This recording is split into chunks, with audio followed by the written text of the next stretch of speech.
Greetings and welcome back, everybody. This is Into the Nexus, the podcast all about Heroes of the Storm. I'm Garrett. He's Kyle. You get the drift. Unless you're a new listener, which I think is really cool. This game and the show are older than sin at this point. So if you are, is this like your first time listening? You're like, wait, who is Garrett and Kyle? That's Kyle. Hi. Which doesn't help if you're listening on audio. But he's a very handsome man. Got a real cute kid. Great voice. Yeah. Those are the essentials. That's all you need to know. Yeah, making really cool YouTube content now. If you're not watching his D&D stuff, I'm sitting back here as someone who's been yelling at you to do video work for a while now, just being proud. I didn't know you could be proud of a friend. It's kind of weird. I thought that was like a parental thing, but I'm like super stoked. Yeah, well, I'm glad you're enjoying it. Yeah, youtube.com/Kyle Fergusson for the learn to DM content I'm making over there. It's been a good time. Also, I mean, while we're doing this, we might as well, youtube.com/AMoveTV for the Final Fantasy content we're working on right now too. Yeah, it's been a journey. That stuff is really freaking rad, and I'm seeing a lot of Into the Nexus faces. Not, I guess it wouldn't be faces. I'm seeing a lot of Into the Nexus names and avatars in the YouTube comments section over there. So, if I was sitting there having a marketing meeting, trying to think about like if there's a huge crossover between Final Fantasy XIV and Heroes of the Storm players, I wouldn't really think there was one. But the amount of freaking ITN listeners I see hanging out over in our YouTube comments for the Final Fantasy XIV stuff is proving me wrong. So I don't know how much we should read into it. Is it just World of Warcraft audience became the Final Fantasy audience, or do Heroes of the Storm fans really like the clashing of worlds and stories that Heroes of the Storm brought together, and therefore are more susceptible to enjoy the Final Fantasy storyline, which is very much Clash of Worlds and a rebirth and all this sort of thing? Could be. Those voice lines, they're back, but they never quite achieved the level, the pie in the sky level that I think was hoped. But that definitely seems like a system limitation of the game. What a wild ride we've been on, and the wild ride continues. That it does. Chat room saying, HOTS, WoW, Final Fantasy XIV. I guess it does make sense. There's a ton of crossover between Heroes of the Storm and World of Warcraft. Makes all the sense in the world, given the intellectual property we're dealing with here. But still, whatever the case is, it's nice to see.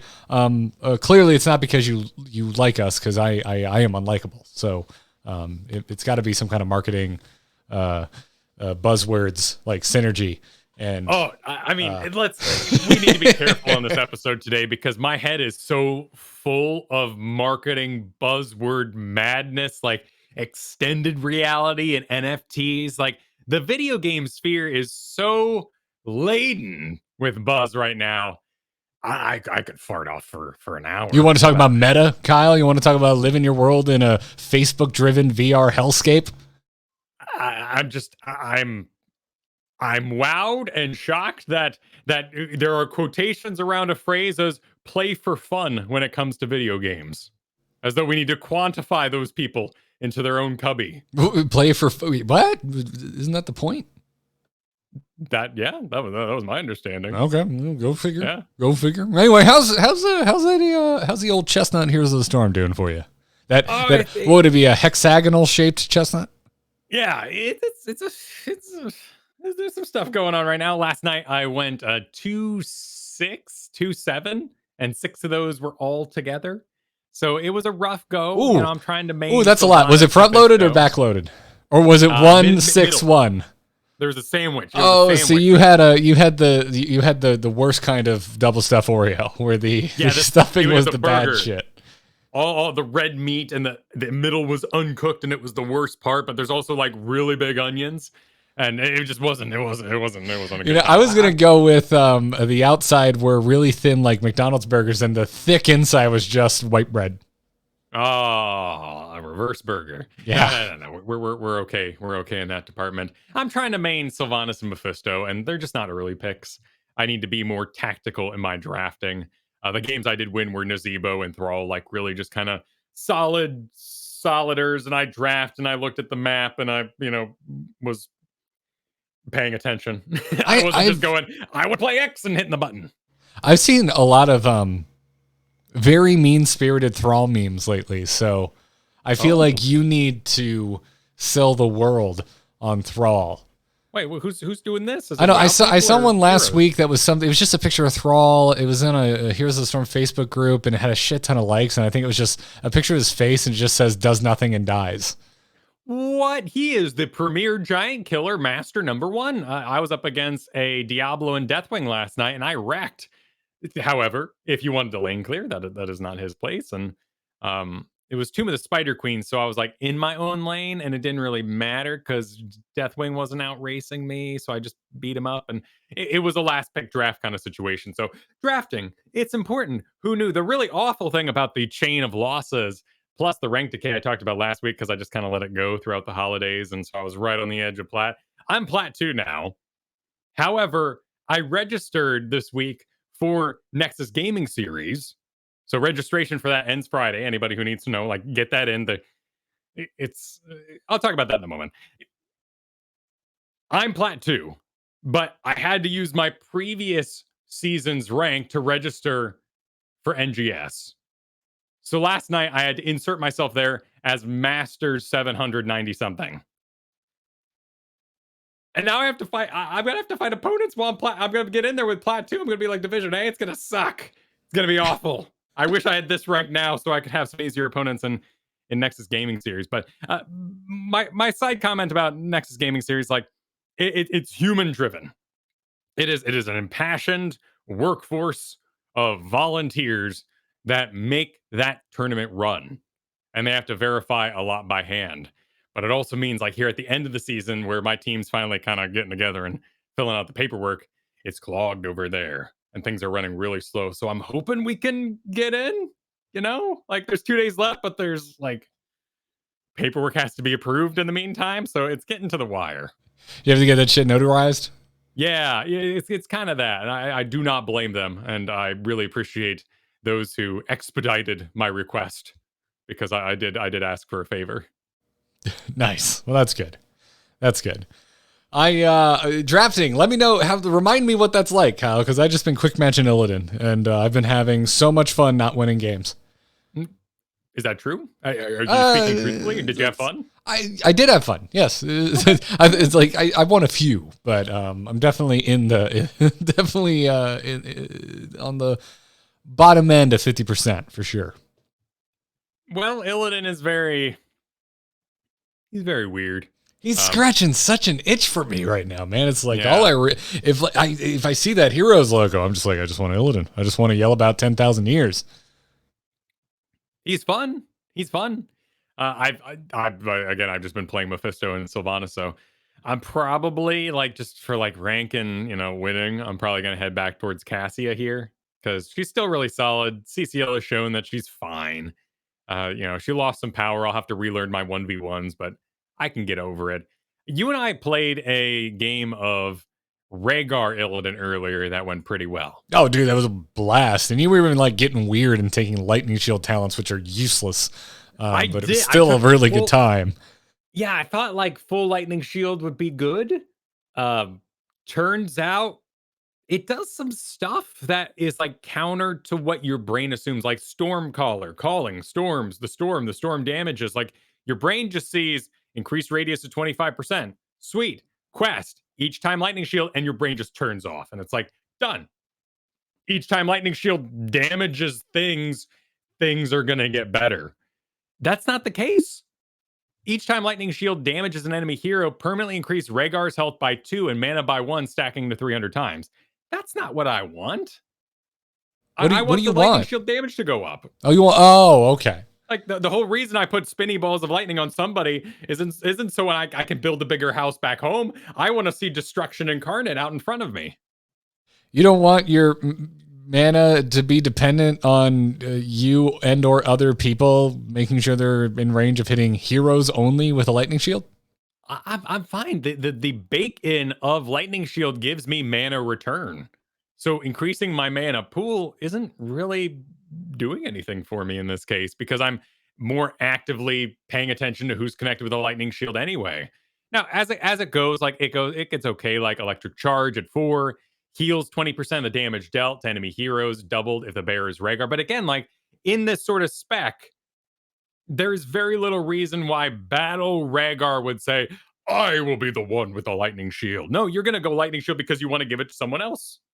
So there's this weird disconnect I'm finding with the lightning shield build in its entirety. That it not only it basically is an aggressive build for someone like an Illidan that only returns stuff to you that Rhaegar benefits from. And I want to watch Illidan go. I want to watch my melee assassin or my tank, my aggressive tank like a Diablo, really succeed off this build. And also, like I think Radius it's not nothing, but I'm about to tear it down. Which is like, yeah, you want to throw it on the Illidan who's locked on to targets. So what are you getting out of that Radius?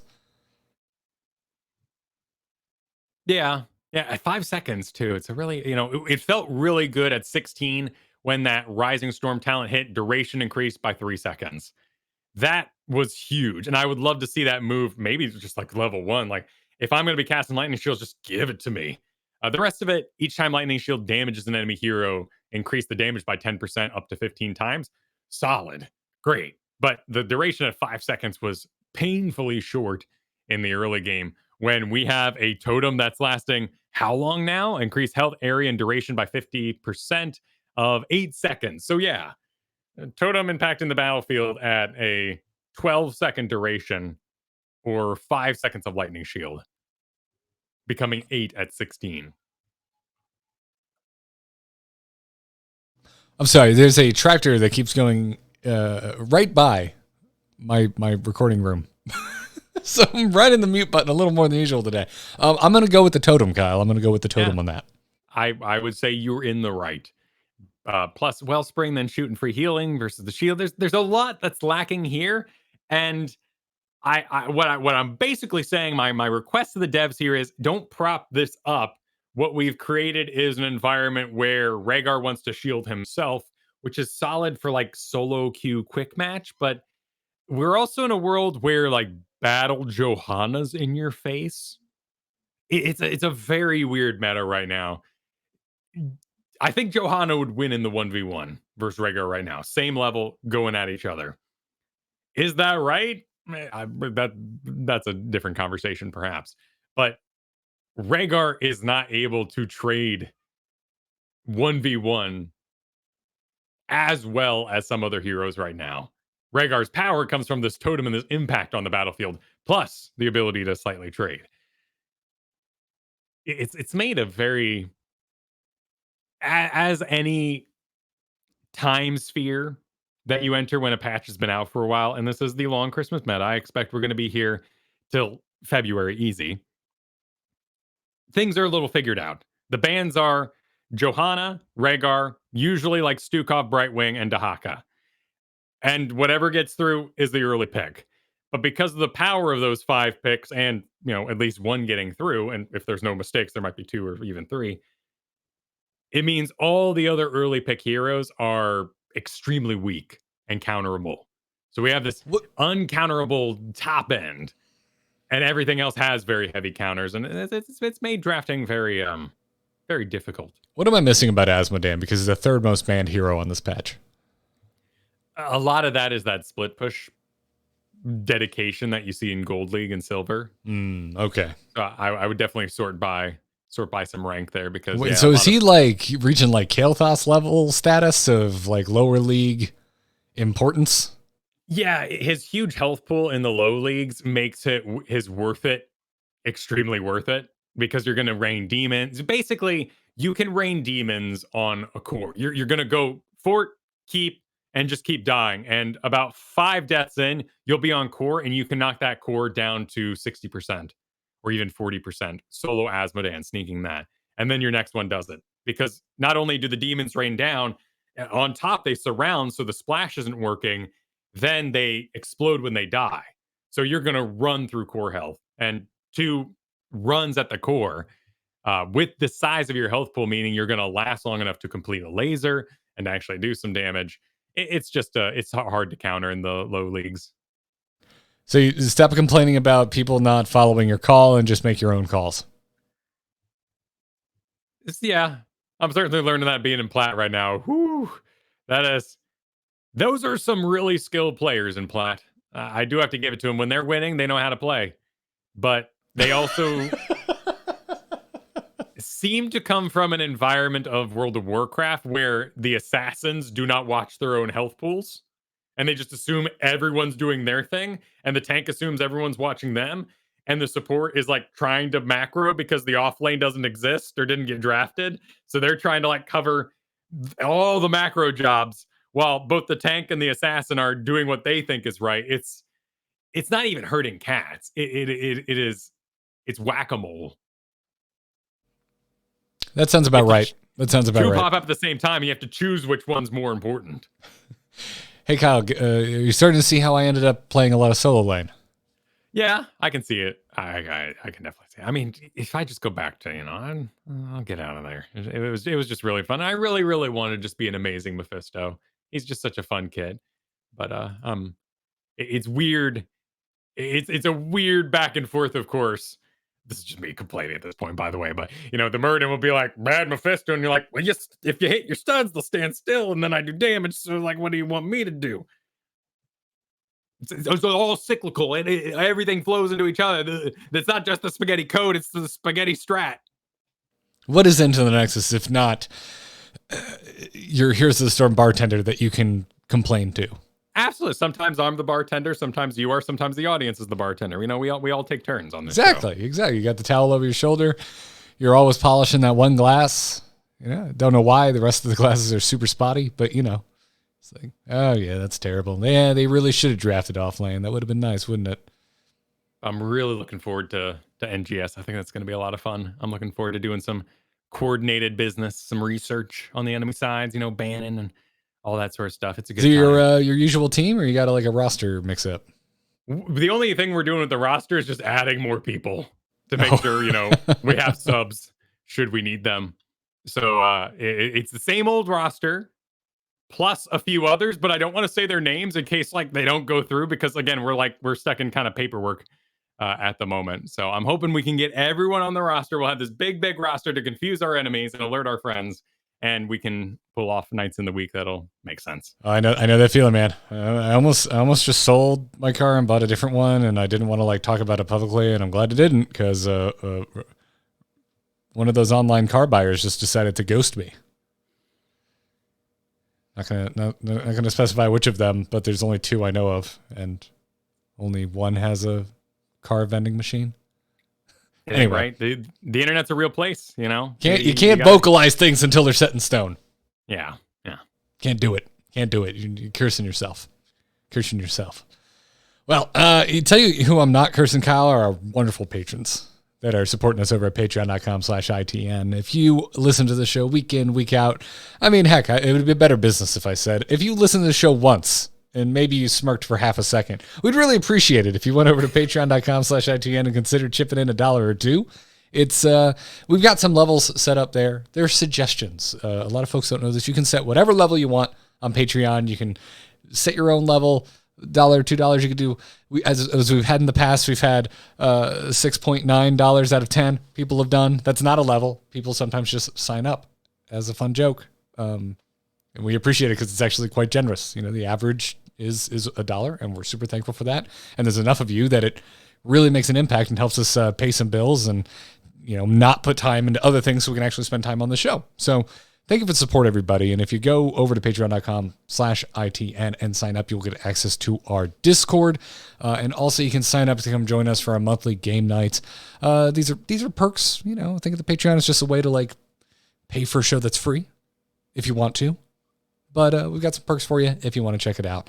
And we've got a new patron this week. So Ralph Beaver, thank you so much, Ralph. Really appreciate you signing up. You don't have to, but thank you for doing it. And another lovely side effect of our Patreon is it allows us to pay guests when we bring on guests on the show. And Kyle, we're going to have a guest next week that has not been on this podcast before. No. You booked it. I was teeing you up to. I thought you were tracking. The grand announcement. No. Justin's going to join the show next week. So the analysis desk of CCL is going to join us right in time for the week before the grand finals of the CCL season 3. So we're going to pick his brain, just basically point him at things. He knows everything. There hasn't been a single draft where he's ever acted surprised, no matter what happens. So I'm just fascinated to hear drafting. It's not even 101. Advanced drafting, and what's beyond advanced? You're in school right now. What's beyond advanced? Masters, PhD.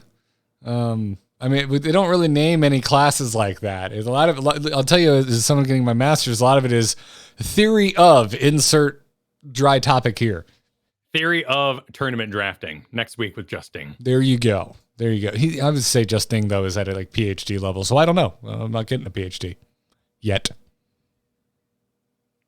Actually, after this, I'm not sure I ever want to go to school again, but we'll see what happens. I'm really excited to talk to Justin. Much requested. Really, really stoked, and thankful to you, Kyle, for going and booking him and talking to him and getting to come on the show and talk to a scrub like me. Yeah. Thank you for not refuting that. No one will know.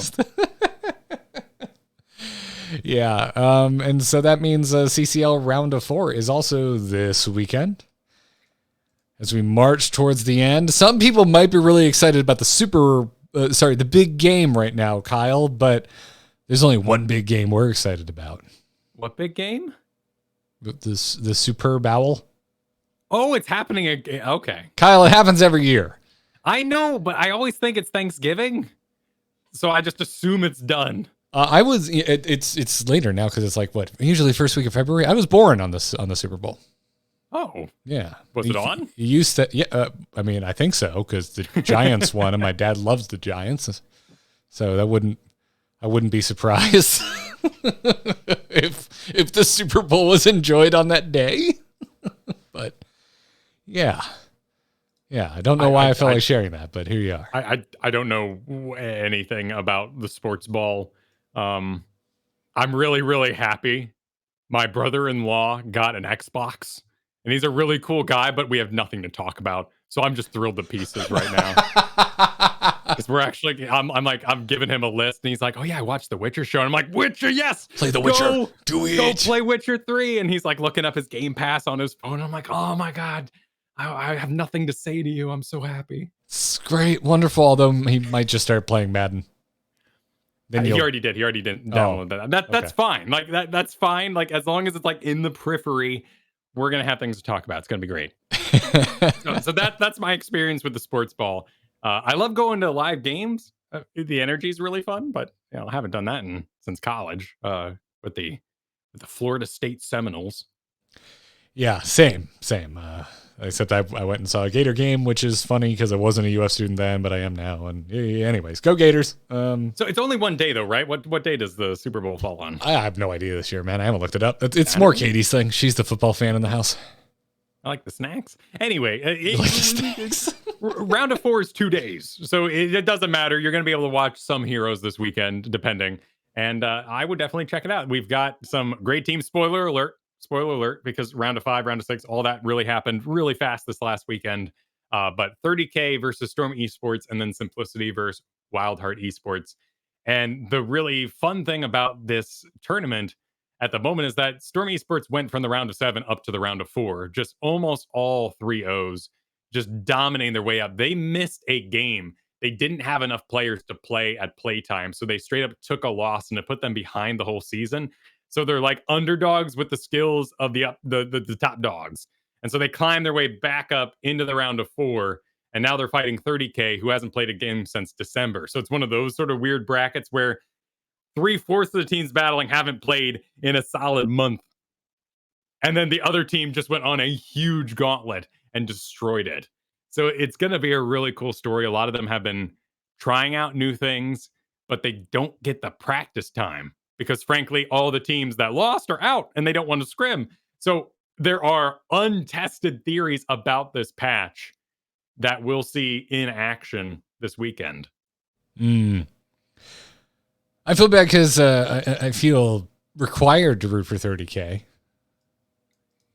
Why is that? But because they're like our buddies. Yeah, they are, but that's true. They're our buddies. But they're also like number one in the standings. At least last I checked. I haven't checked on this. They're still number one, right? Yeah. Yeah. They've been doing really, really well. They're 26. Yeah, just I always feel bad rooting for the winner, but I like 30K. There's a lot of teams I really like from just like the amount of interviews I've done. Storm Esports wins the award for like always being willing to be interviewed. Like I think I've done everyone but CPX. I don't know. Have I done an IB Tings? Either way, like they are always up for replay reviews. They also win a lot, so maybe it's like, yeah, I'll talk about my win, no problem. But I'd love to talk about it. Yeah. I'm kind of biased in that department. Like BBJ is someone I feel like I interview multiple times every season, and it's always fun talking to them. Oh my God. This makes me want to start a new segment on the show where you interview me once a week on the show for one of my losses. It's just a loss interview, and that's all you're allowed to ask me about. Cool. Yeah, we'll do a full replay review. We'll go talent by talent, and we'll act like everything is going great, no matter what's happening on screen. Yep. That's it. Simplicity is like the hidden team. Like it's exclusive. You got to work hard to get an interview with Simplicity. So they're to me they're like the shadow organization in my mind. The team that I've been watching Initial D. So my brain's a little in that department. But definitely the team that shows up and you don't really know who they are, but then they sneak in for the race at the very end. Who's like a really cagey celebrity?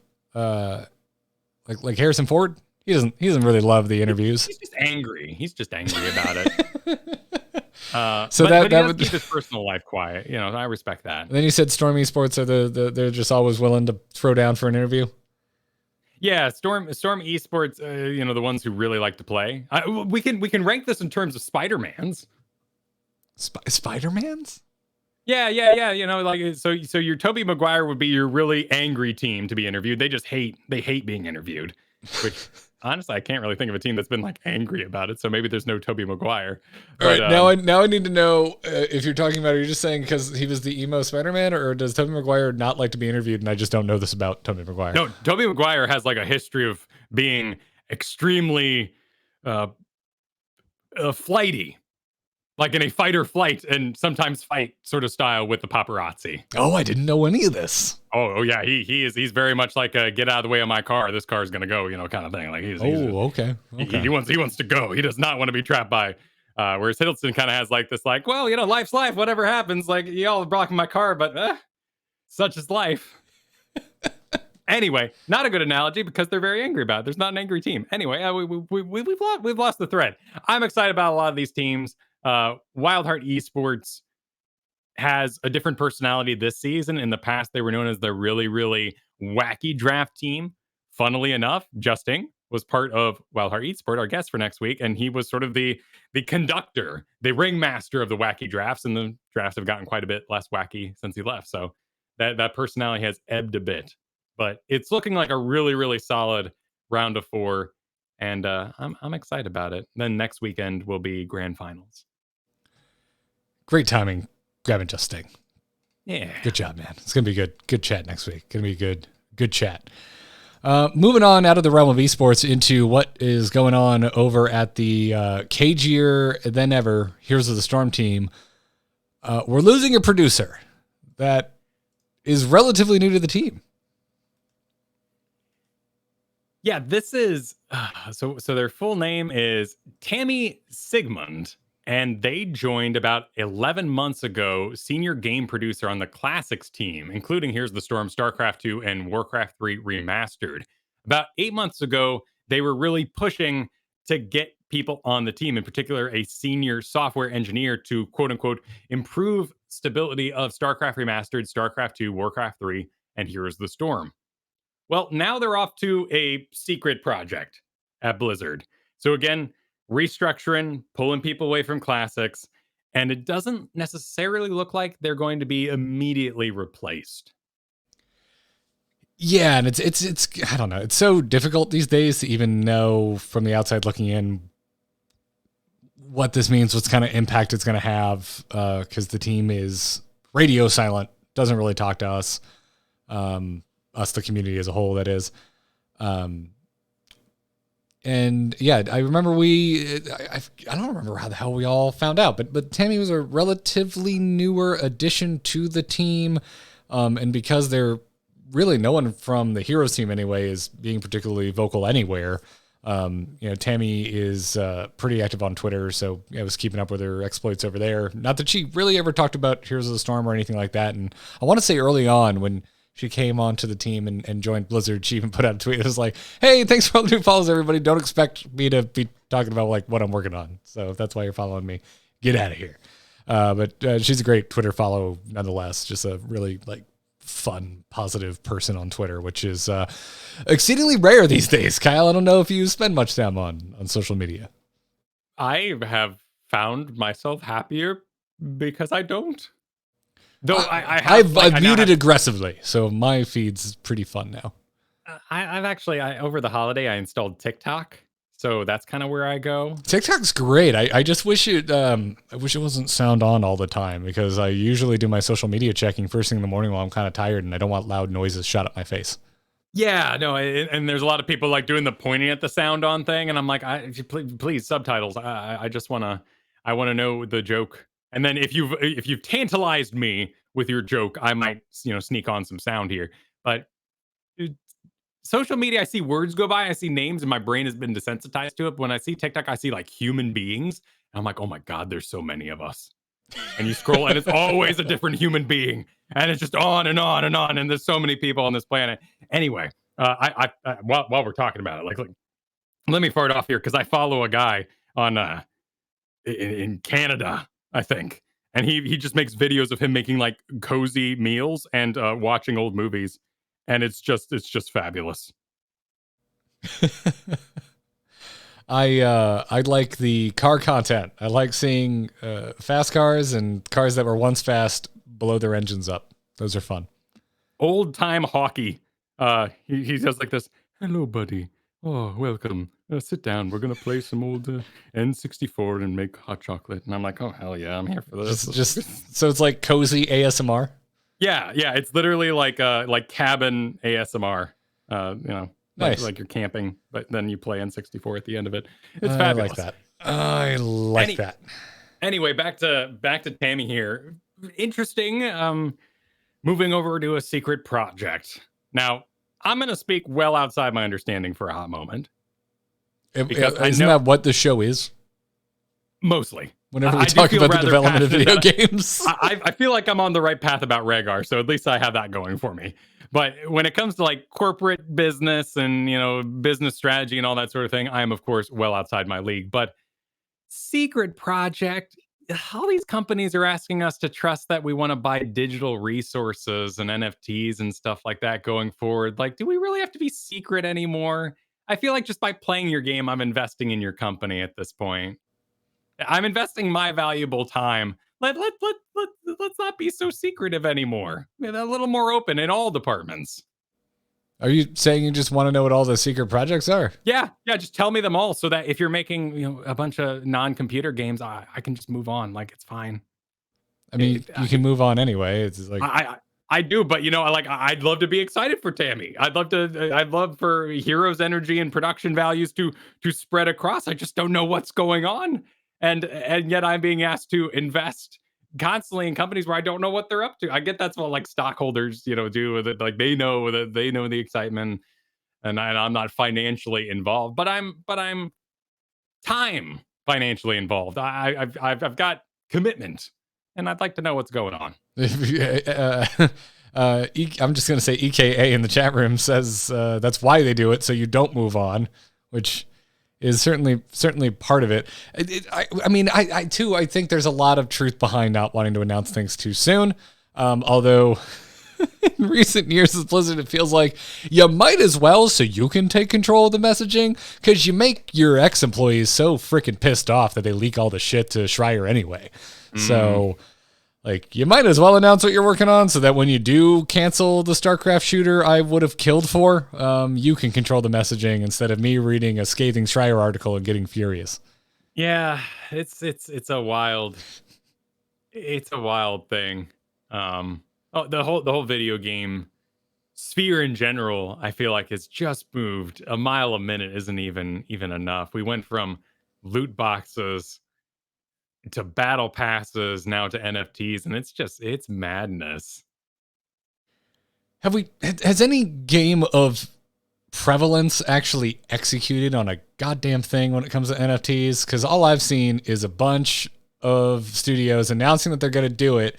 Everyone that even remotely cares about what they're making telling them to F off with that shit. And then a handful of those same studios then walking it back and being like, oh, we're not going to do it for you, the fans. But usually it's still like backhanded because they usually end with, but you don't know what you're missing out on.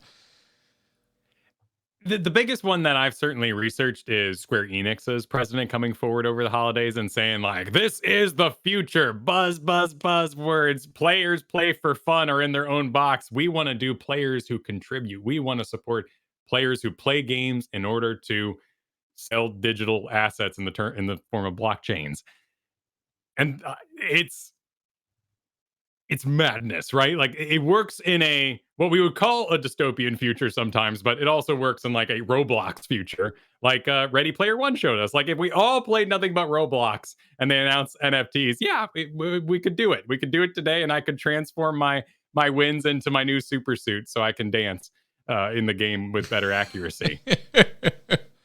Listen, I'm not denying that there's not like some really interesting tech applications. It's fascinating. It's fascinating. Yeah, it's negative. It's like if you're gonna throw it in the same line of the same sentence as the shit like loot boxes, I'm like, no, I disagree. Loot boxes actually got added to games for a while, and over time we learned to hate it through experiencing it. Most of us just straight up don't want NFTs at all in games, and just go away. Nick, you know what I would do though? I would play draft heroes. Like you get 10 loot boxes and you open them up, and whatever heroes you get inside, that's the stuff you do for the next three best of three matches. All right, we've really fallen off the NFT train, but I love your line of thought right now. That's it. I would play the crap. I mean, isn't that just ARAM with more options? Yes. Additional steps. Yes, absolutely. It is Magic the Gathering defined as here's the Storm gameplay, but I dig it. I dig it. I love drafting, so I'm really a big fan of the idea. That would be fun. That'd be fun. Like everyone cracks 5 heroes, but it's a regular map, not ARAM. Like there's objectives and shit. Right, and then you get some skids in there too, like you get like commons and stuff, but you attach them, and that's how you dress up for the thing, and those are your mounts. It'd just be a good time. Anyway, my point is, a lot of companies are continually asking us to just trust us, and the trust is starting to ask some really ridiculous stuff, and I want to be in the know in general. After Blizzard, I don't trust anyone. No, that's true. I trust no one at all. Period. And yeah, it figures right as I'm becoming a Square Enix fanboy. It's like NFTs. I'm like, never mind. You're crazy too. Cool. Everyone sucks. Corporations are evil. Play your games and don't get too attached. We just want to play video games. Yeah.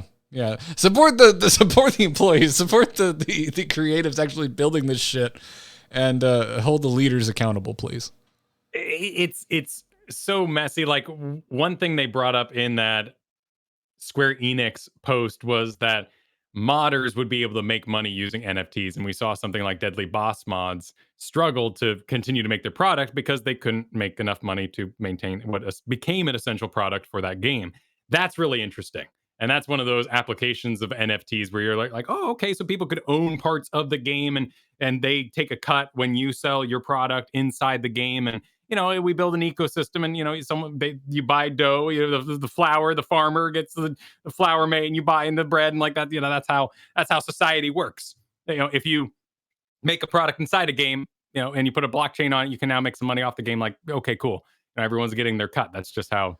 You must live in an interesting society, because I do not see this much rampant art thievery in regular society. So now, blockchain for meme association, I'm cool with that, because I've been accused of sharing a meme for the joy of it, and then had said memer come at me as though I was stealing their product. That was not my. Put a watermark on your shit, man. But I also wanted to share the laugh. And like the joy of being on the internet, this is what we used to do. We found things and we shared them. So if you made an image and then someone could right click it and say, this image was originally made by, Probius main, like, yeah, but bring it. Like, I'm all for that. You could also just put a watermark on it and I won't crop it out. I won't cry. I'm a lot less likely to share. I'm gonna be perfectly honest. Like if you put a watermark, if it says like funny memes, there's like a smiley face. I'm like, see, okay, as long as it's not covering up anything important, I don't care.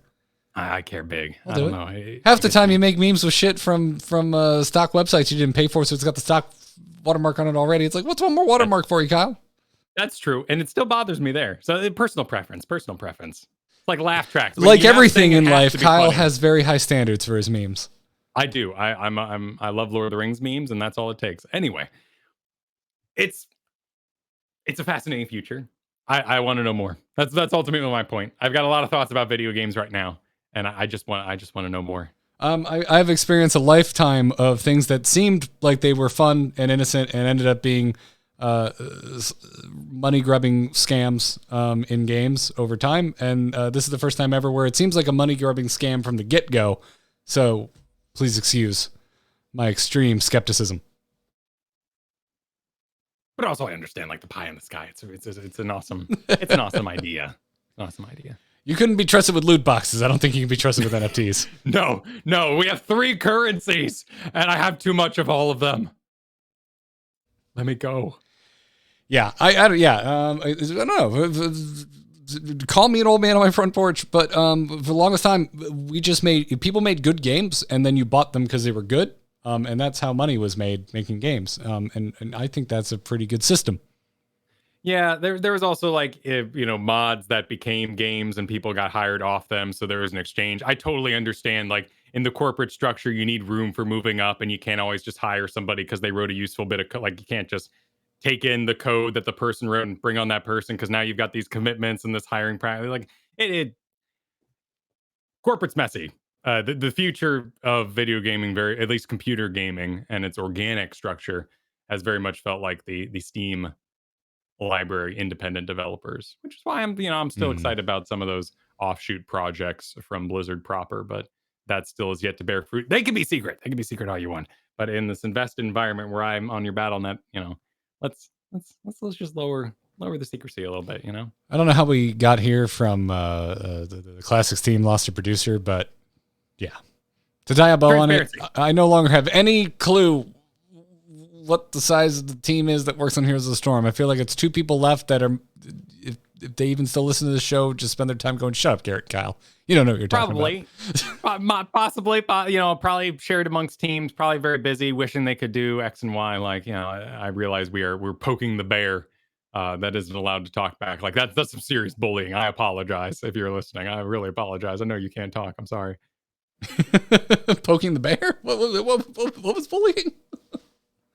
Oh, because like they literally can't talk. Like they're trying to be all zen. Like, I am the higher person. And actually I have a contract that says I can't tell you. But also, I'm going to be okay. And we're just like sitting there with a stick being like, come on, tell us. It's one thing if they were quiet to begin with, but they used to be really, really talkative. So. That's true, which leads us to our next bit, which is we got a blue comment this week from Blizz D. Warner saying, I'm a fan of patch note summoning rituals, which leads us to slightly believe that we're on the edge of a patch. We're looking at a patch sometime. This just makes me angry. It just made you angry? This just makes me angry. Why is that? Because this is basically all we get out of the team anymore. Oh, some memes. You're pleased with the memes. Just like cool. Like make non-Blizzard accounts at this point, because when I see Blue Post, I just know I'm going to be disappointed because there's not going to be anything there. I mean, if our old strategy is holding true, where there is a time to chat because things are sent and in the mail to the people who apply it, basically, we are on the edge of some sort of patch probably in the next 3 weeks, which would be a good time. I would definitely suggest, let's give it a week. I think we're going to be pretty solid with those grand finals coming up next weekend. Don't do next week if you can. I know when it's ready, just like everyone wants content, but these are the grand finals of your CCL season 3. Like let's let it juice. Let it Ferment. Yeah.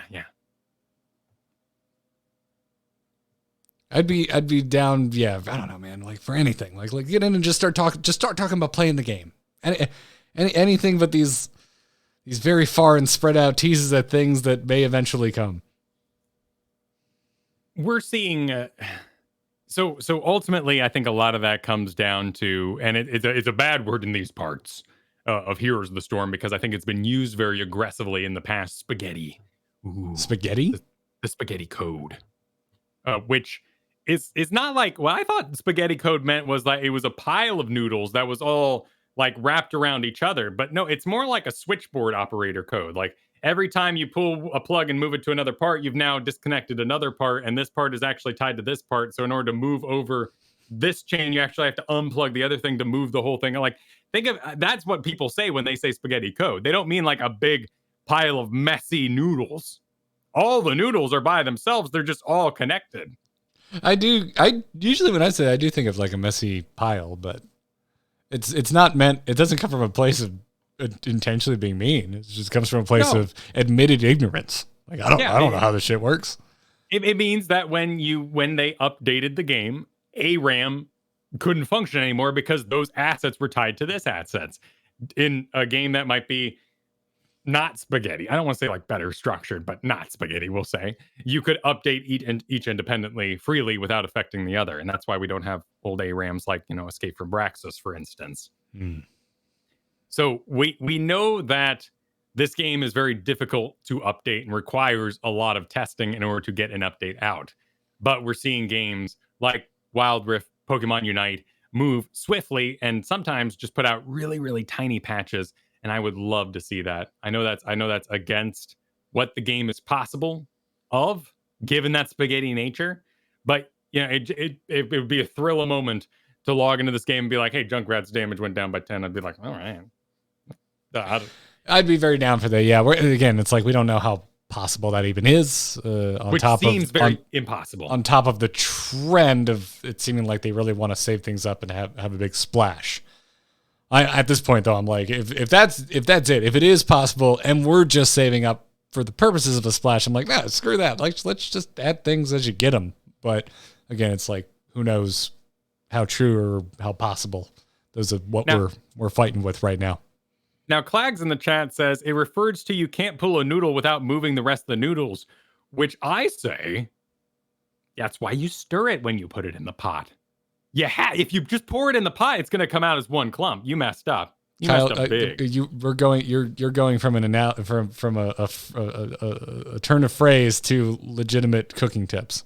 But no, I'm saying but what I'm getting at is then we call it noodle code because the noodles stick together. Spaghetti suggests sauce, and the sauce frees up the noodles to move about and slap your cheeks when you slurp them in.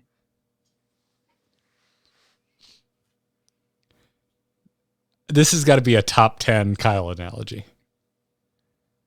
I've only just discovered why it's called spaghetti. That's why I'm so impassioned about it. Because I've heard for years people accusing Heroes of having spaghetti code, and it sounded delicious. And the truth is, we don't know.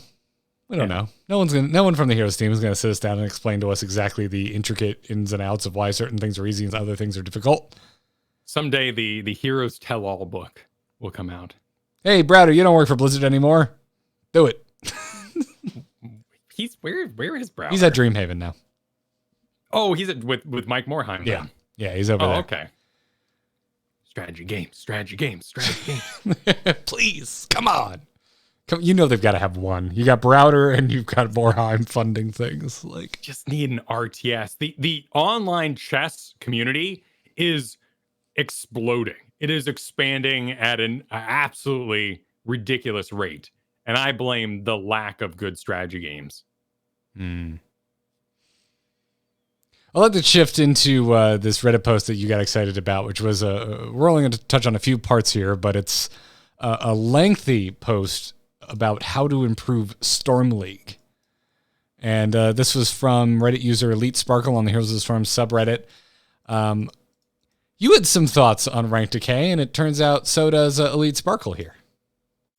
Yeah, I was sharing those last week. They're talking about just not dropping people as low, basically having a maximum that you can decay down to of 5,000 ranks or 5,000 points. That wouldn't have affected me because that's 5 full ranks, each one being 1,000. So I'd be exactly where I was. But this is basically saying don't take a Masters 5,000 and drop them down to Diamond 1 in that case. Or you could do that. Don't take them all the way from Masters 5,000 and put them at Plat 1. That makes bad games, regardless of their own skill decay that rank decay is taking advantage of. But one thing I found also interesting is that they were talking about moving the draft bans to something a little more shared, that each player makes one ban and then we all do it together, basically speeding up the process of the draft in that way. And we all have something we hate. We all would like to, be alerted that there was a double vote for Rhaegar, or to see that nobody took care of Rhaegar and we can be the ones to jump on that. A vote system would be very interesting. And it's not even votes. It's just straight up like everyone gets one ban and we all do it at the exact same 30-second time. So you ban, let's say we're all in a line, all 10 of us are all piled up, and you ban Johanna. I would now be alerted on my screen that Johanna's grayed out. I cannot ban her, so I would move on to something else. So we wouldn't double up in that case. But we would all have 10 bans across both teams to contribute to the pile. It seems like a lot of bans. It is. Well, we do, what, 6 right now? Yeah. We do 6. That's 4 more. It's not too bad, particularly when you're thinking about like a more solo queue environment where you're like, man, I just lost to that Zeratul over there, and wow, that was an amazing Orphea. There are non-meta things that would happen in that draft that would not be a concern in tournament play. Our poor buddy Mockery would never get to play Tracer again. He doesn't get to anyway. Don't worry about it. At least there's a chance right now. There's a chance that whoever's in control will be asleep at the wheel. And someone will make a mistake and the ban won't be as useful as it could be. Like, that's not a good counter argument. Yeah, no, I saw a tweet about it the other night. It's fresh in my brain. But, I don't know. 2 full teams worth of bans. That's just like ban the meta. The meta is now banned. Go nuts, everybody. I think we have some very unique characters. There are things like Kael'thas, that Gul'dan, that do not see the light of day because there are other more powerful mages and roles that exist right now. I think it could, for a time at least, be a really fun experiment. And I'd certainly enjoy the sped up ban process, the draft process. I mean, think about your queue. Not queue as in like queuing for the game. I'm just talking about like in a sort of Star Wars Disney World kind of sense. If we shorten the ban process, there's more people out of the line ready for the next game. Like, let's shorten that whole draft down and speed it up, and you'll just have more people available to play games more often. You're not wrong. All right. I'd be into it. I'd like to see something like that. And we're seeing these hires for things like the senior software engineers to improve stability, long-lasting access to these games. It'd be really great to see something that would be for the game's health added during this time period. They also go on to talk about like chats, which is just like raw moderation, which, using the Disney World analogy works really well there. You want clean streets, you got to have cleaners. You want to have people not curse, you got to have security. Dude, you could blanket apply that to Blizzard as a whole. Yeah. They're really bad about moderation. Which is bizarre to me. If you want a nice house, you got to clean it. I can't believe how okay it is to stay in general chat in Final Fantasy 14. It's blowing my mind. Yeah. Yeah. You can't even post DPS meters. Like it's I'm not that I get offended easy. I've been on the internet since like 98. I've seen everything there is to see, but it's not just constant being like, Jesus Christ, why would you say that? It's not happening every 5 seconds. And, it's just exhausting at this point. We don't, our eyeballs do not need to absorb such things anymore. No. Yeah. I don't know. It's something, again, it's like, to me, it's like a minor thing. I'm not a general chatter. I don't just I don't do the talking to strangers on the internet thing anymore. But it's still it stuck out. It was like this little thing, like, yeah, that someone pointed it out. They're like, oh, what do you think of the chat? Because they actually like go out of their way to moderate it. And I was like, I never really thought about it, but now you mention it, I haven't seen anything horrible, which I'm used to seeing horrible things. So it's like, yeah, when you like are gonna get up from a park bench and you curl your hands around the bottom and you stand up and nothing weird happened, you're like, you move on with your day. Wait. But you don't really think to yourself, I didn't touch any gum. Oh, okay. Nice. I was wondering if that's where you're going with that. Because, yeah. Because I try not to touch the underside of any public seating object, but sometimes you just do it without thinking about it. And the second you make contact with anything, even if it's just the bare bottom, your brain goes, oh, no, I shouldn't have done that. And then you're like pleasantly surprised when you don't get, I don't know, rat poo. Or something. Maybe we just need to be more appreciative. Is our thing? Maybe, and yeah, it's not a hero specific issue. It's not even a Blizzard specific issue. Even though I do think the quality of chat and the lack of moderation is something that is an issue across Blizzard, but it's other games as well. It's certainly a problem, and I think I think Heroes. I think the report system works pretty well because I still see a lot of silenced people. That is true. Something they brought up in this is that silencing people, this was, part of this post, but if you are silenced, you can't play ranked, which leads to more smurfing. It was an interesting thought that, if you say awful things, you shouldn't be allowed to be playing ranked. I don't really have an opinion on it. I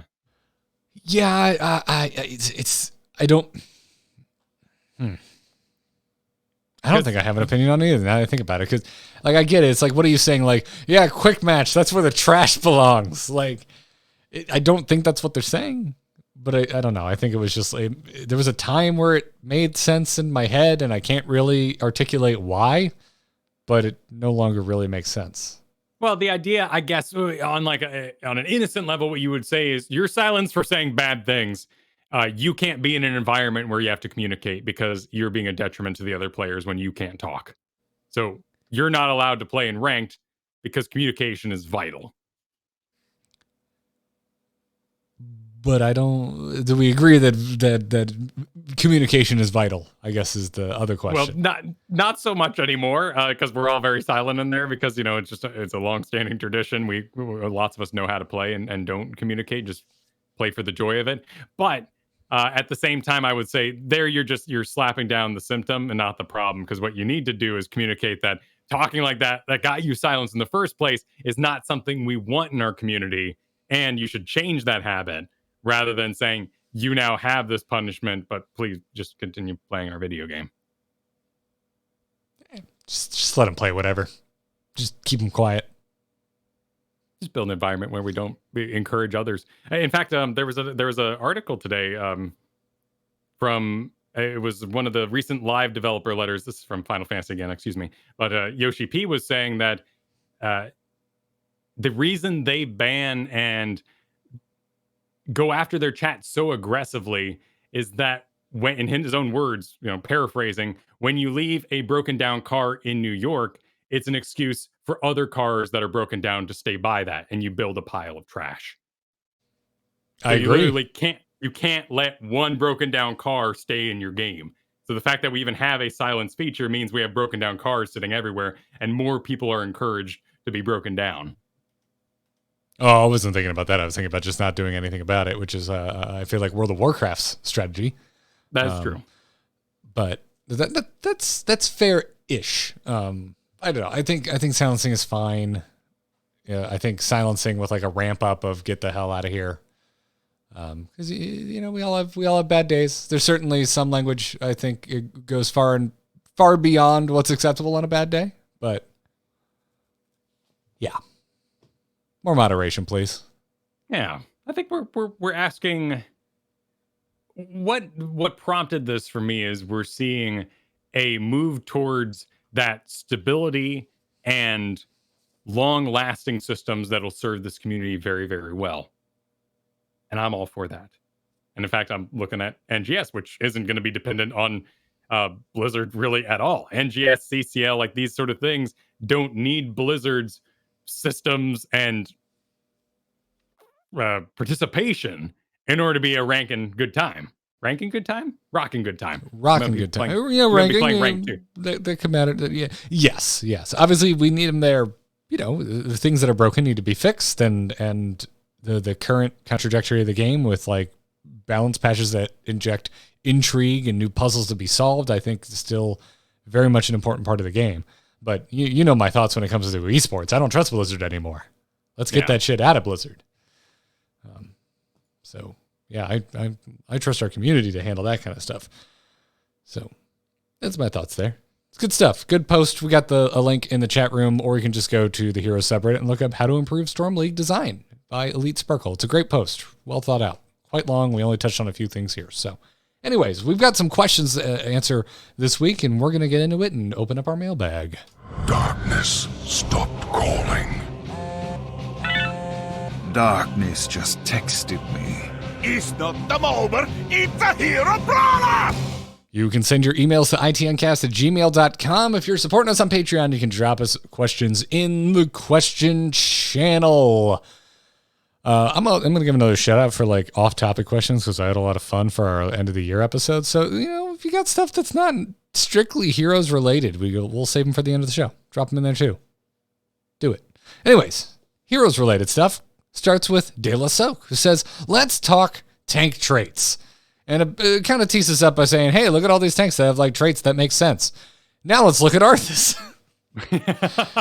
Now, wait a minute. Aside from, this is De La Soak says, aside from a little damage, his trait helps his mana tension left over from several metas ago. Why? Why is meta tension so important to a tank that it becomes their trait? Is his base kit even that powerful? I think not. Then give some suggestions, but I want to just talk on that.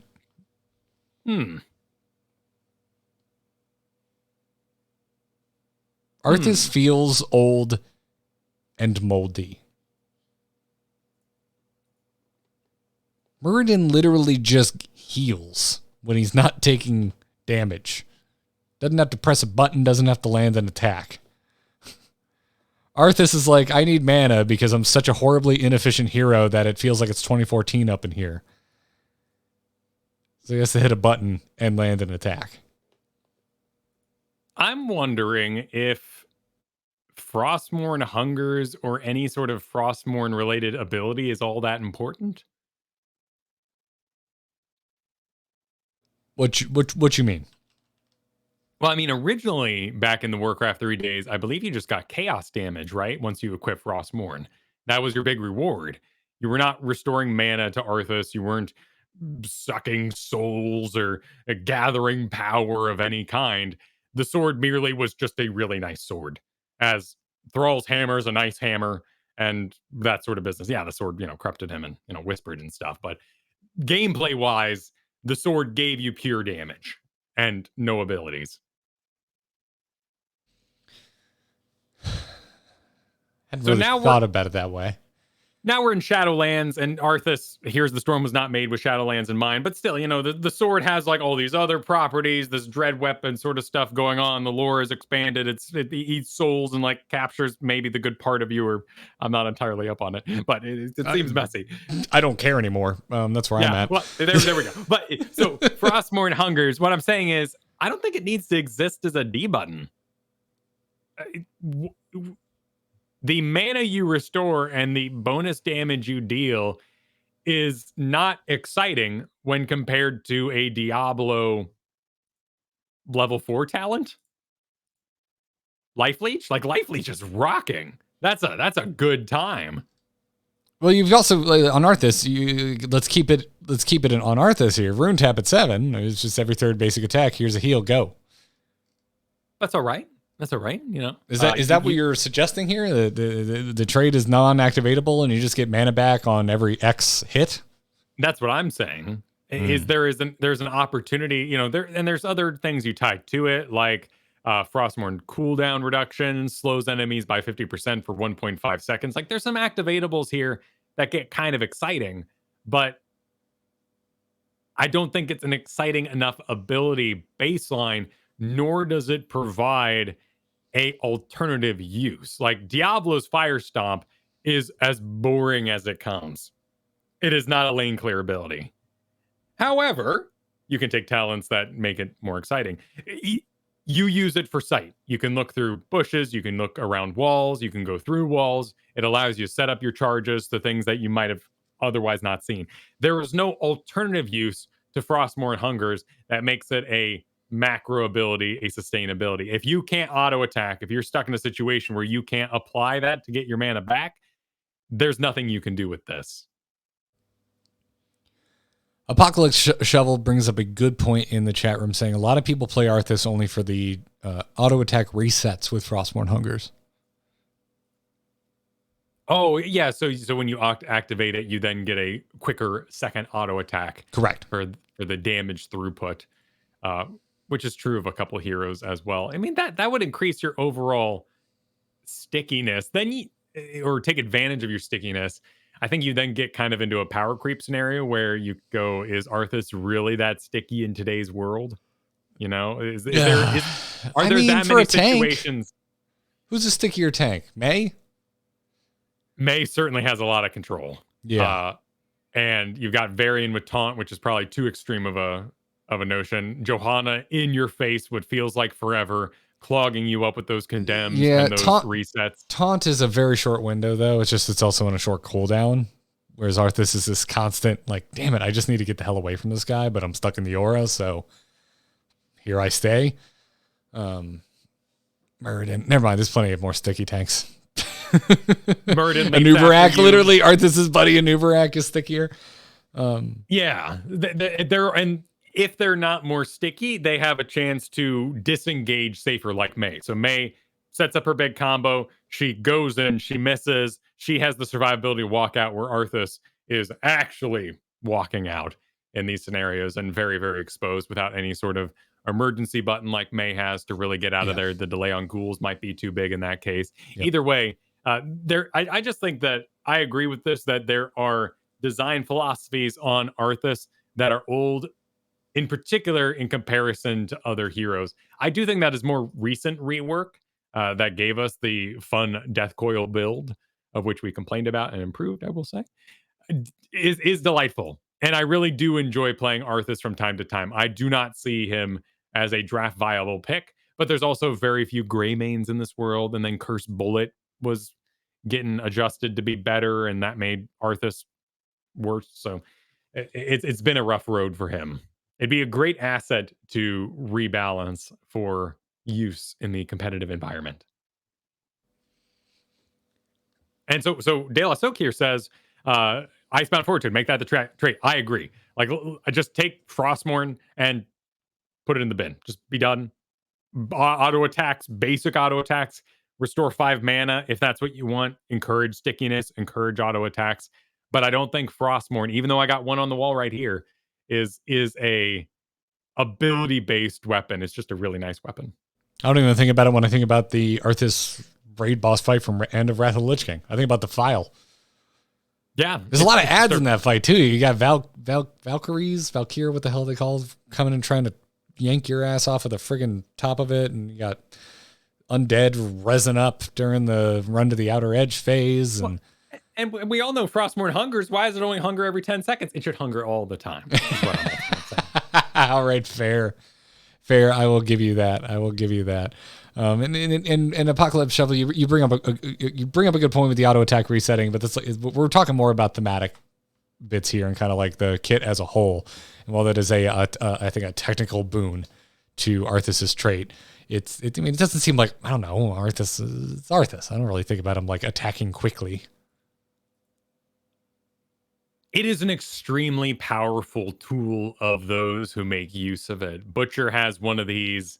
Leoric. These are the characters that people often really play. Love it on Butcher. That's where it feels like it fits the theme on Butcher.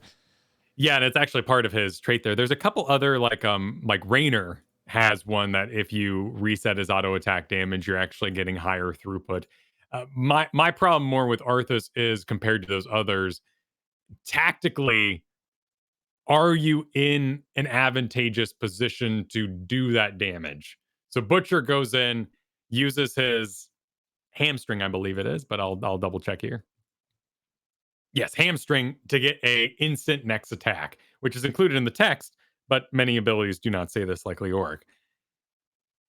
He then has to commit because of the charge and do maximum DPS. Leoric has the escape that allows him to pay attention those moments. If you go deep on Arthas and you take advantage of this trait, are you actually delivering a tank role and performing at your highest? Yeah, you're getting more DPS than you otherwise would. So maybe my point is a little around the bend, in the bushes.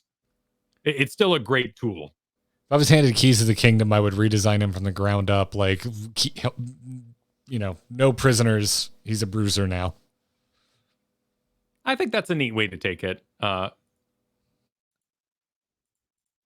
What exactly is... So we got Howling Blast, 60 mana. Frozen Tempest, 13 mana second. And then you got Death Coil. Death Coil is a great solo lane ability. But these other two... The problem is they're tanky enough. They're too tanky for bruisers, but they're not good enough CC to compete with other tanks.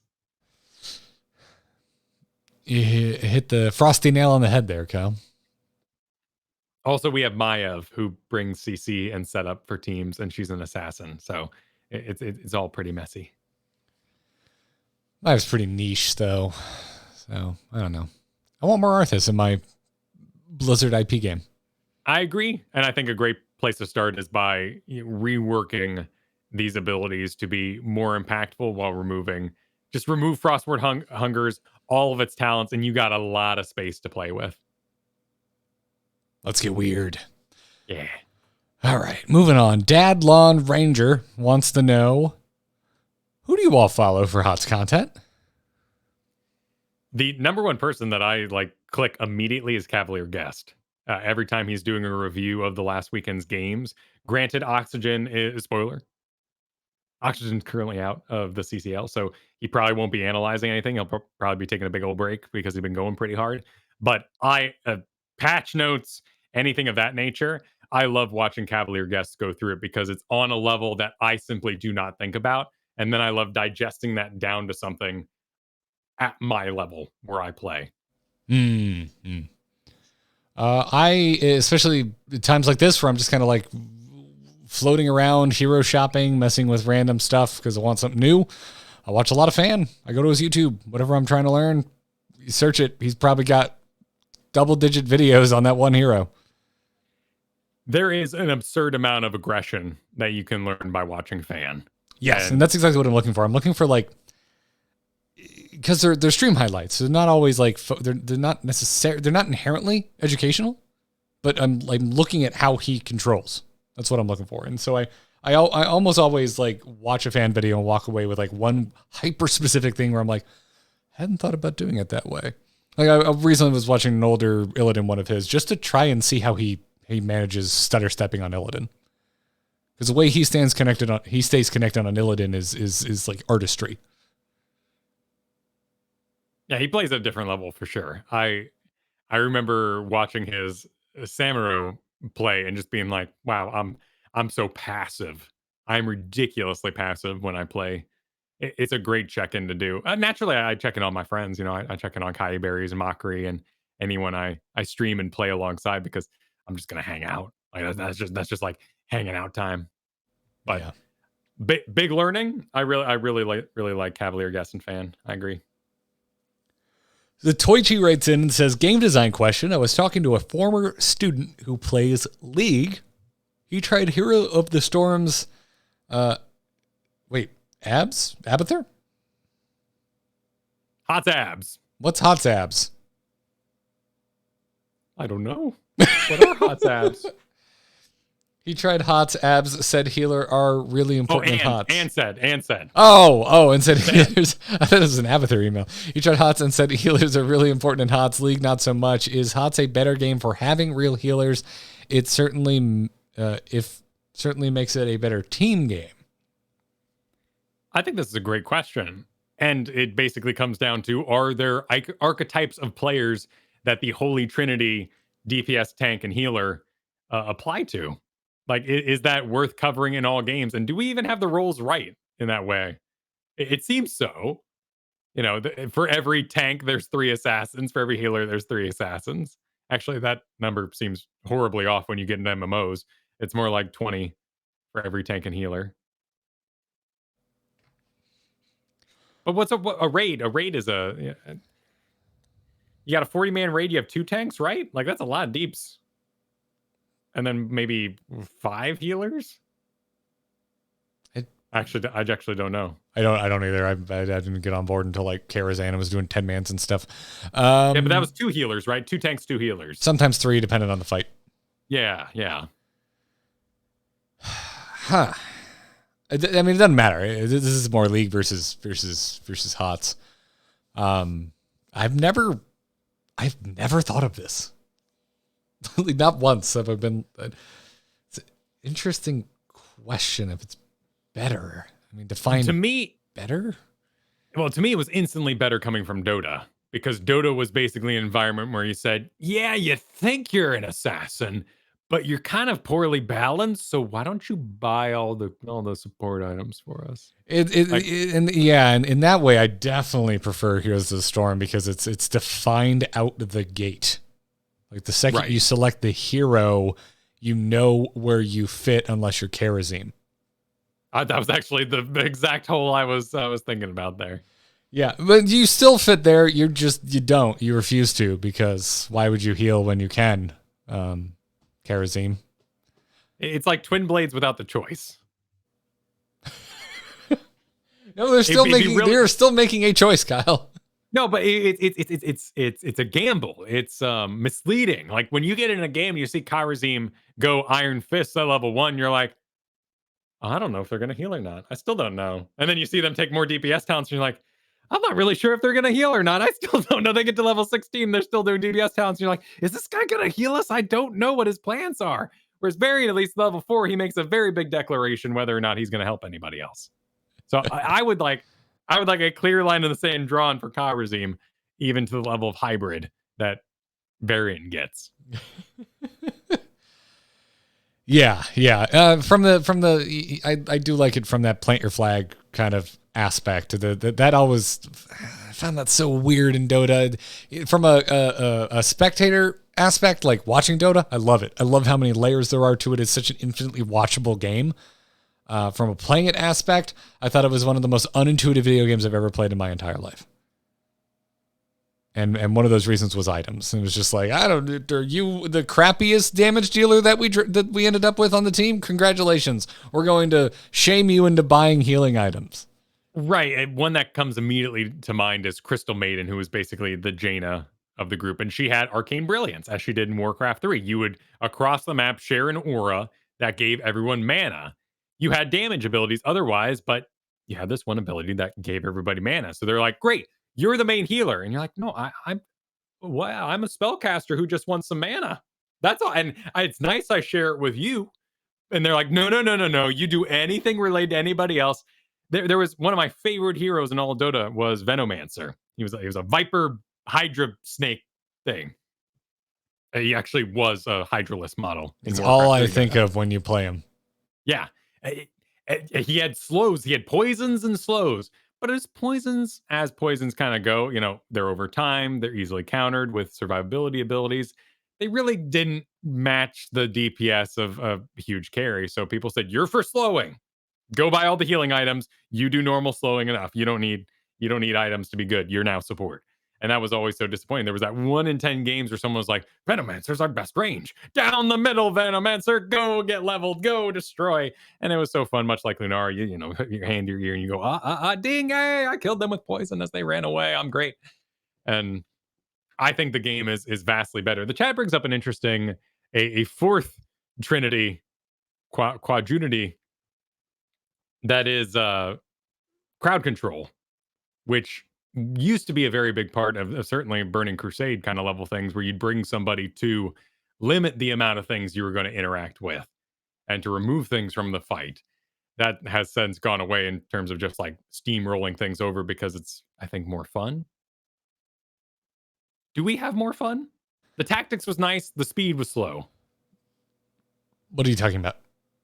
Like, you remember in like Burning Crusade, you'd like walk up and the mage would sheep somebody, and then you'd correct the pool because the sheep making everybody mad. Oh, but yeah. now you didn't have to deal with the sheep I was thing. a hunter, so I was freeze trap specialist always. Yeah. Gotta But now that's gone. Everyone just kind of runs at things. Yes. But it was also a lot of setup. You had to stand there and the mage would drink. And, the same reason we're not drinking and eating every pool now is because it was slow and it got boring. It did. I feel a bit of a personality was lost, though, along the way. Absolutely. How does this relate to Heroes of the Storm? I'm a little lost now. Oh, just because I was saying there was a Holy Trinity and there's one role that has been removed from classic MMOs. It's something we still really need in Heroes of the Storm, and it's spread out across multiple roles. The CC is not specific to tanks or healers or damage. There are certain damage that bring CC. There are certain tanks that bring CC. There are certain healers that bring CC. Matter of fact, I think after the success of Rhaegar, I say nay. We don't nerf Rhaegar. Let's make the CC a little more potent on maybe some of his fellow healers. Like maybe the speed on Anduin's root could be upped a little bit. Just a little bit. Just make that a little snappier, a little crispier. Let it travel faster. Uther, maybe we just revert some of those nerfs because it's like kind of seems silly now. Like with Rhaegar as absolutely insane as he is, like I don't think Uther's stun needs to get better, but Uther could use a little bit of love. Sure. I'm thinking about these like successful healers that have CC. Right now, the most successful one is Rhaegar. That might be the lowest demographic, though, of players, is people who say, Slowbro, for instance, in Pokemon Unite, is you press the button and say, I would like to do 0 damage ever, but I'm going to stun real long. You never do anything by yourself. Like, very few people want to play that here. It's not particularly, it's very tilting, in my opinion, to do massive amounts of stun, hold someone still for 5 seconds in a full combo, but be entirely dependent on your team to make something of it.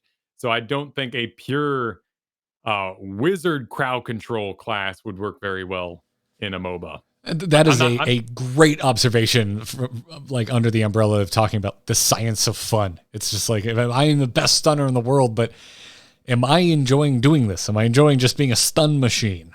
Yeah. Whereas I think healing is very much the same as DPS. The bars are going, you're whack-a-moling them, you're squeezing in other abilities, you're poisoned, I got that. No, I'm taking care of this, I'm going to cleanse that. And I think it's a very active role that is really, really enjoyable. And I think Heroes is better for defining it as a play style. And I think we overall would have a higher number of players because healer existed. It really jives with the Blizzard universe, which Heroes of the Storm is. And it's a role I very much like playing. So yeah, I'll admit my bias and say yes, the game is better for having healers. It's certainly part of what attracted me to the game. That's for damn sure. So, yeah. Great question, just Hoishi. Even if I'm sorry I had trouble getting through there. I don't know why I didn't. Was like, that's probably of course. Yeah. Anyways, Alex Draza needs some CC. Yes. Alex Draza needs some help.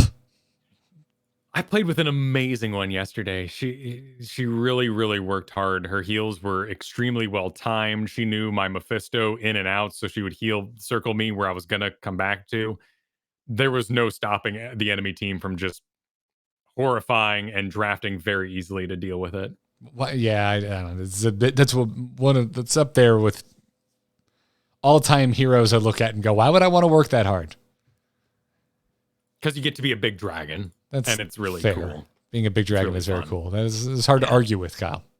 Yeah. Sometimes you go to space. Lifebinder is very enjoyable. There's just a lot going on there, but I would love to see a bacon of the level 4 talent, which increases. Really? Heat exhaustion increases flame buffet slow from 40 to 50%. I'm going to stop there for drama. That's a lame talent. It goes on to say removes the slow decays, which is a big deal, but still, what? That's lame. Make it not decay in the first place and make it up to 50%. Make that. Wait, if it didn't delay in the first place and then it was just a 10% increase, wouldn't you still be mad at it? No, well, just don't Yeah, but that'd be really awful talent. I'm saying take this whole thing and bake it in. Like, Oh, get rid of a this whole talent, thing. just put it in the text. No decay, 50%, murder the talent. Lunara decay, it's kind of a bummer, but like, assassin and the little markers going down and, decay and like the poison's decaying. It's kind of poisoning. Like, okay. But when I'm on fire, I guess the fire's slowly going out. Still, she's a dragon. The flames of life. Just do it. It's magical fire. Some great questions today. Some really good stuff. Keep it coming, everybody. itncast@gmail.com. Again, if you're supporting us over at patreon.com/ITN, drop us questions there. That's going to wrap it up for this episode. Thanks again. Speaking of our patrons, if you're listening, you like what we're doing, you want to support Kyle, you want to support me, check out patreon.com/ITN. And a huge thanks to our producers, Declan H., Sean B., and Mike R., while we're passing out the Patreon thanks. We have 2 open slots for producers. Haven't had them for a while. If you want to become a producer, check out the Patreon. We're live every Thursday at 3 p.m. Eastern right here on twitch.tv/AMoveTV. You can follow the show on Twitter at ITNcast. And you can find more of Kyle and myself over at youtube.com/AMoveTV, where we are chronicling our first time playing through Final Fantasy XIV. Other than that, Kyle, dude, where can folks find you? You can find me all kinds of places. What do I want to talk about today? Everything I do can be found at kylefergusson.com. There with Dungeons comes back this weekend, but I'm going to advertise, of course, the YouTube stuff we're getting so busy with, and youtube.com/kylefergusson, where you can check out the DM Gives Inspiration, the Learn to Play 5th edition work I'm doing over there. This most recent episode about how to run a city based on the movie Ghostbusters. Hell yeah. I'm Garrett Art on Twitter. This podcast and every single other one that I produce can be found at amove.tv. And check out Let's Talk About Star Wars. We got 1 episode out on the main feed and more coming over on its premium situation. So check out Let's Talk About Star Wars. It's back for Boba Fett. That's going to wrap it up for this episode of Into the Nexus. Until next time, everybody, good luck and have fun. Take care.